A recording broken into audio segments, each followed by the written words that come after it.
In our headlines on this Thursday, March 26th here in South Korea, Iran's Foreign Minister Abbas Araghchi contradicts the Trump administration's claims of negotiations to end hostilities, adding that Tehran does not plan to negotiate and will keep fighting until its demands are met.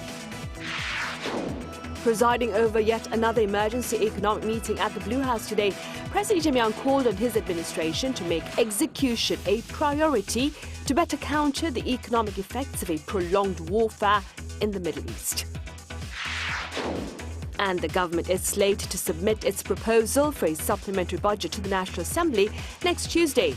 The timeline follows talks between relevant officials and ruling party lawmakers. We start with the latest words of defiance from Iran's top diplomat in response to Washington's continuous claims of negotiations with Tehran to end hostilities. Our Lee Seung-jae reports. Iran says it has no intention of holding direct talks with the United States, but is reviewing an American proposal to end the war. According to Iranian state media on Wednesday, Iranian Foreign Minister Abbas Araghchi stressed that exchanges of messages through mediators do not mean negotiations with Washington.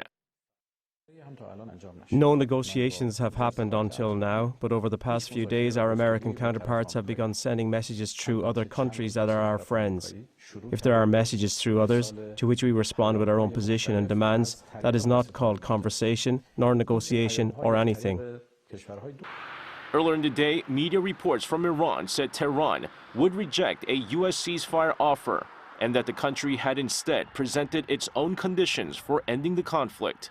A senior political security official cited by state broadcaster Press TV said Iran's five-point counterproposal includes a demand for sovereignty over the Strait of Hormuz, the world's most critical oil shipping route. Other conditions reportedly include a complete halt to what Iran calls aggression and assassinations, guarantees the war will not resume, clearly defined war reparations, and an end to fighting across all fronts involving regional resistance groups. However, the demand over the Strait of Hormuz could be a major sticking point. U.S. President Donald Trump earlier suggested the waterway could be jointly controlled by the U.S. and Iran's leadership, a proposal likely to face resistance. Meanwhile, the Associated Press reported that Iran has received a 15-point peace plan from Trump. The U.S. president said negotiations are underway, but Tehran has denied that any direct talks are taking place. Lee Seung-jae, Arirang News. And as for the latest remarks from the White House, both the U.S. leader and his staff maintain that talks with Tehran are taking place and that Iranian leaders are eager to end the conflict, but afraid of openly saying so. Our Moon Hye-ryun has details. U.S. President Donald Trump says Iran is eager to strike a deal to end the conflict, claiming its leaders want negotiations very badly but are afraid to say so publicly for fear of being killed by their own people or by the United States. Speaking at a Republican fundraiser in Washington, D.C. on Wednesday, Trump added that talks are already underway. White House Press Secretary Karoline Leavitt also told reporters that negotiations are ongoing and productive, even though Tehran has yet to accept a U.S.-backed ceasefire framework. She declined to reveal specifics of the proposal or the talks, stressing their sensitivity, but acknowledged that some publicly reported details are inaccurate. What I will tell you is these talks are ongoing. We're not going to get into the nitty-gritty details that have been exchanged between the United States and Iran at this time. Despite Iran's public denials that negotiations are taking place, the White House insists that back-channel discussions are continuing. At the same time, Leavitt underscored that Trump is prepared to escalate if Iran refuses to compromise, warning that Tehran must recognize what she described as its weakened position after weeks of conflict. President Trump does not bluff, and he is prepared to unleash hell. Iran should not miscalculate again. According to the U.S. Central Command, the campaign has already hit more than 10,000 targets, dealing significant blows to Iran's military capabilities and sharply reducing its ability to carry out missile and naval attacks. Looking ahead, the administration is signaling that the conflict could be relatively short-lived. Leavitt reiterated a projected timeline of roughly 4 to 6 weeks, suggesting an end before Trump's rescheduled summit with Chinese President Xi Jinping in mid-May. The White House says that trip, delayed due to the conflict, is now back on the calendar, even as efforts to secure a ceasefire continue. Moon Hae-ryun, Arirang News. Despite the broader economic implications of its military mission against Iran on the international community, the Trump administration has reaffirmed its intentions to maintain its tariff pressure on America's trade partners. Our Oh Soo-young has more.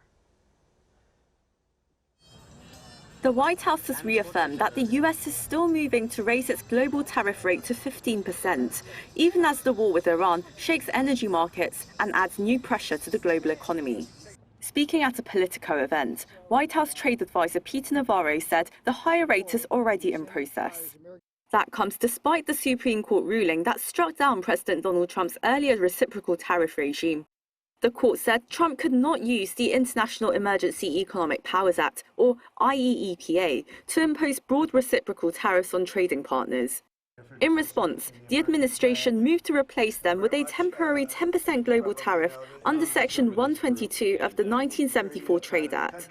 That provision allows tariffs of up to 15% for 150 days without congressional approval. Navarro said the ruling was the best possible outcome, arguing it blocked only one tariff route while leaving other trade tools intact. While the administration has yet to issue the order needed to formally activate the 15% rate, Treasury Secretary Scott Bessent said earlier this month that the increase was expected soon. Trade Representative Jamieson Greer also said some countries would face tariffs of 15% or more. This adds further concern for global markets and trading partners, especially with the Middle East situation already pushing up oil prices and inflation risks. For South Korea, which already faced a 15% tariff on US-bound goods, the immediate impact is more limited than for countries that initially agreed on lower tariff rates. But uncertainty remains over negotiations with Washington, as the $350 billion investment package tied to the tariff deal needs to be clarified. Also, America's Section 301 investigations, which respond to what it considers unfair trade practices, could potentially lead to additional tariffs or restrictions. Oh Soo-young, Arirang News. In other news, the Trump administration is reportedly pressuring Ukraine to surrender the eastern Donbas region to Russia. Ukrainian President Volodymyr Zelensky told Reuters on Wednesday that his U.S. counterpart Donald Trump was tying Washington's security guarantees to Kyiv's withdrawal from this region as the U.S. places priority on tensions in the Middle East. President Zelensky, however, warned that the surrender would weaken the security of both Ukraine and Europe as Russia gains key strategic positions.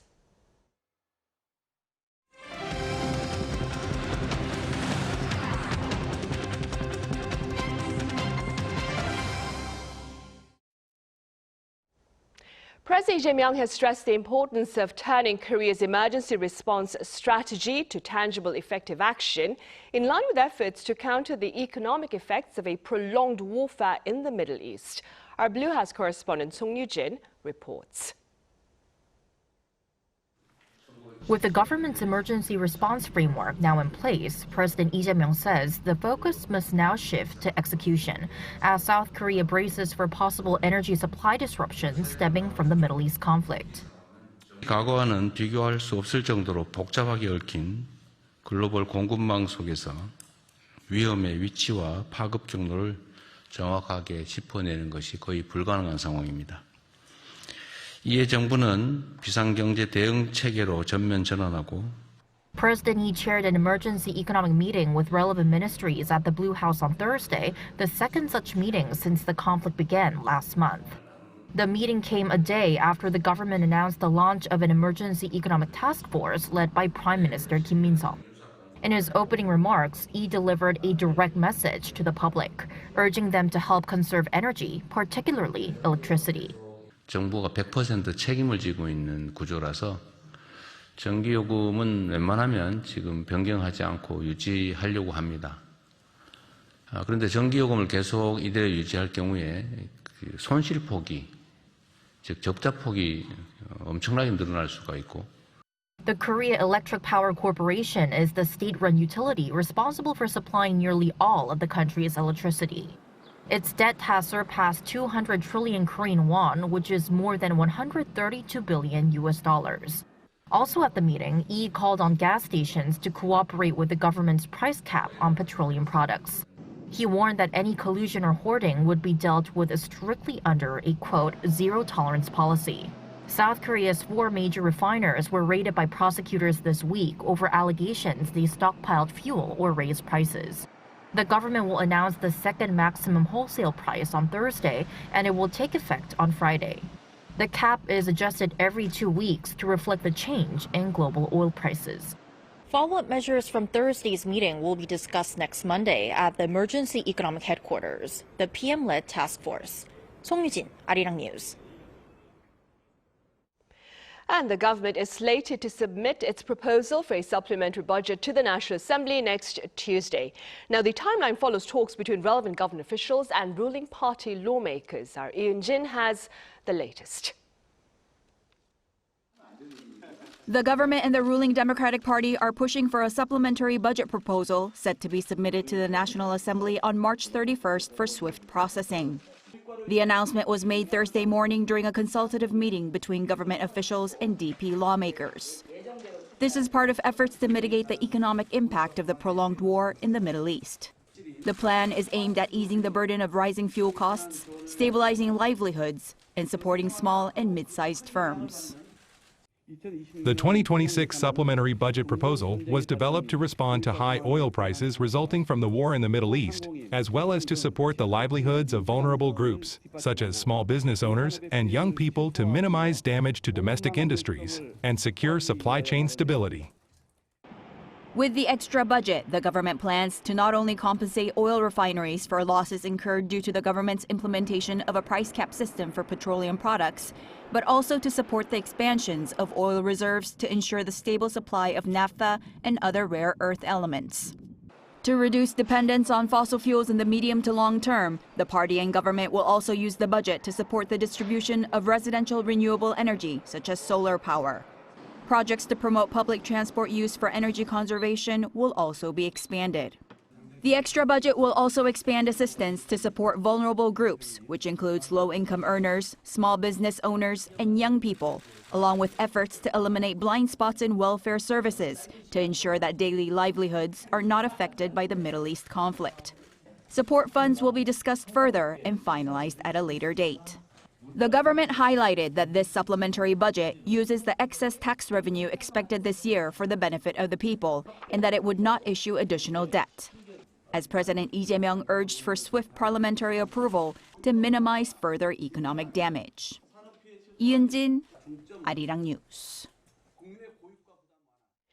And also on the local front, the government is expanding its fuel tax cuts to ease the burden at the pumps amid the prolonged unrest in the Middle East. Our business correspondent Park Chun-han files this report.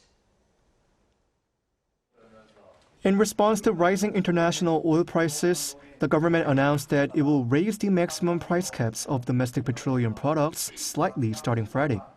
However, it will simultaneously reduce fuel taxes to ease the burden on the public. The announcement came on Thursday after President Lee Jae-myung held a second emergency economic meeting on the Middle East crisis. In particular, we will place a strong emphasis on stabilizing diesel prices, which are essential for industry and logistics. We will newly include marine diesel under the price cap system and expand fuel tax cuts, increasing the reduction for gasoline from 7% to 15%, and for diesel from the current 10% to 25%, a larger cut than for gasoline. Also on Friday, the government will enforce export restrictions on naphtha, a key feedstock widely used in petrochemical and other industries, particularly in the production of plastics. First, to secure sufficient naphtha supplies, we will maximize imports by providing support to cover price differences for overseas purchases and ensure that naphtha is supplied as a top priority to sectors such as healthcare, key industries, and the production of essential goods. The decision comes amid intensifying oil-driven impacts on the overall economy. For most people, an oil price hike is not a good sign. Higher energy costs drive up inflation, slow economic growth, and worsen trade balances. Central banks may have to keep interest rates higher for longer, raising the risk of an economic slowdown amid inflation, a scenario often referred to as stagflation. For Korea, a resource-poor nation with one of the highest oil dependencies among developed countries, every jump in oil prices increases national import costs. For ordinary citizens, the burden is heavy. Lower and middle-income households spend a bigger portion of their budget on fuel, heating, and transportation. As gasoline and utility bills rise, families cut back on other spending, slowing consumer demand. The government says it will continue to monitor the situation closely and stands ready to take additional steps if the oil shock worsens. Park Jun-an, Arirang News. Across the border, North Korea's Kim Jong-un played host to his Belarusian counterpart Alexander Lukashenko in Pyongyang on Wednesday. According to the regime state media on this Thursday, a grand welcome ceremony with a 21-gun salute took place at the Kim Il-sung Square to mark Lukashenko's first official visit to North Korea. Lukashenko also visited Pyongyang's Liberation Tower and the Kumsusan Palace of the Sun, where he notably laid a wreath on behalf of Russia's Vladimir Putin. Up next, we share with you an inspiring story of adventure and ambition by a South Korean pioneer in the field of fashion who celebrates her 99th birthday this year. Our culture correspondent Park Geon-woo had the pleasure of meeting her. 7 decades after Korea's first ever fashion show, Nora Noh, aka Korea's Coco Chanel, looks back on her near-century-long lifetime. After a divorce at around 20, Noh boldly left her family behind to study fashion in the U.S. I chose a new path where I had to risk everything. As I stepped on the plane, I couldn't be anxious or feel sad at all. Overseas experiences opened her eyes while also visiting developed countries, including Italy. Noh was struck by the sharp contrast with Seoul, especially in the aftermath of the Korean War. During my visit to Italy, I heard about how the country successfully recovered through the textile industry. That's how I returned, thinking how to apply it with Korea. At a time when only few Koreans could afford her designs made with Korean silk, Noh turned outward, proposing exports to the U.S. instead. Noh said at first U.S. people didn't know a thing about Korea, but her persistence paid off, with later Korean-made garments showcased in major U.S. department stores. At my first fashion show in New York, many journalists came expecting European designs, but it was mine, Korean brand, Korean design, made with Korean fabrics. My designs were praised and described as under well-controlled elegance, clothes that aren't flashy but are subtly stylish, so I felt proud. Now Noh says K-fashion stands at another turning point amid K-culture's global dominance. Korea has the potential, as I've already shown that myself. Koreans are leading in every industry, so why not fashion? We need to revive the textile industry, while also exploring new Korean fabrics. Noh also stressed the need to pass fashion down through generations. Her successors now taking that vision global.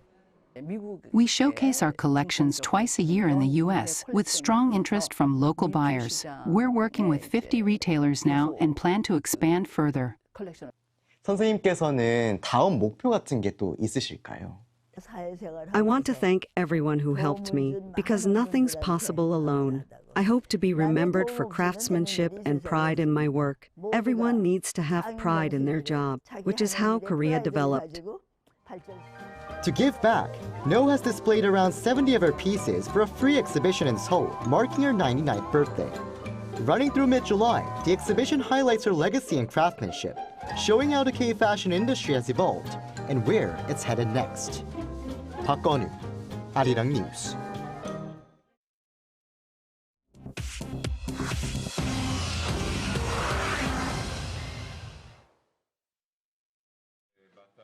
This is The World Now, bringing you everything you need to know from around the globe.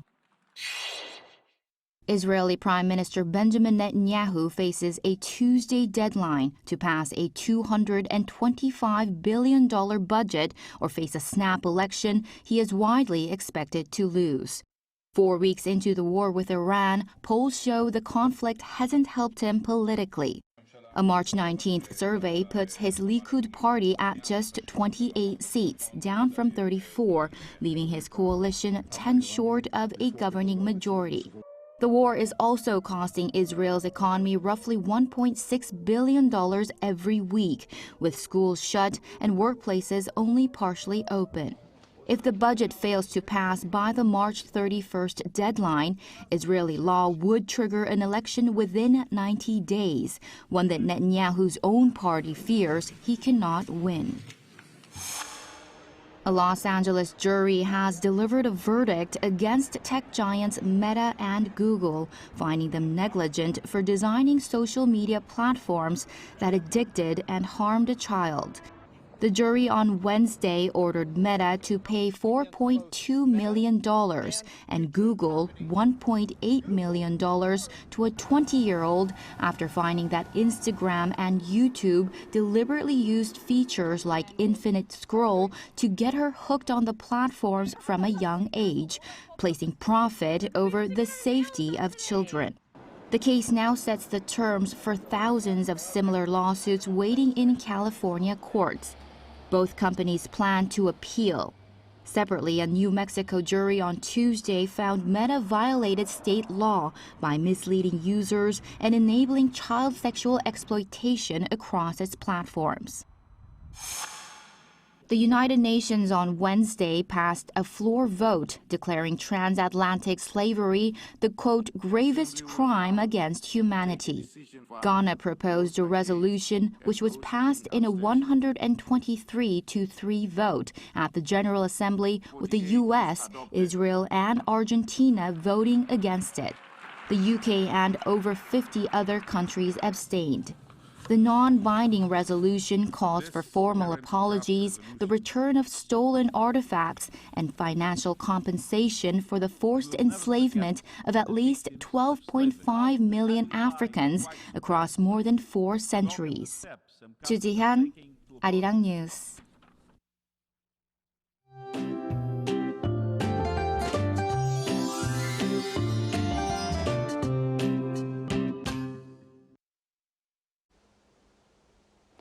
Tomorrow, it's going to be another day with poor air quality. Air quality will be at bad levels nationwide. Dust will build up due to stagnant air, and dust from overseas will move in during the day. While the skies will stay clear, the air will remain very dry. Dry weather alerts are in place across the capital area as well as parts of Gangwon-do, Chungcheongbuk-do, and Gyeongsangbuk-do provinces. Winds will pick up at times, so please be cautious of fire risks. From late tonight into tomorrow morning, fog will develop across many areas. It'll be especially dense in the west and parts of the central and southern regions, with visibility dropping below 200 meters. Tomorrow, Seoul will start the day at 8 degrees Celsius, Daejeon at 6 degrees, Busan at 9 degrees. Then by the afternoon, Seoul will get up to 20 degrees, Chuncheon at 22 degrees, Busan at 20 degrees. Clear skies will continue for now, and we'll see large day-to-night temperature swings, so make sure to dress in layers. Now here's a look at the weather around the world.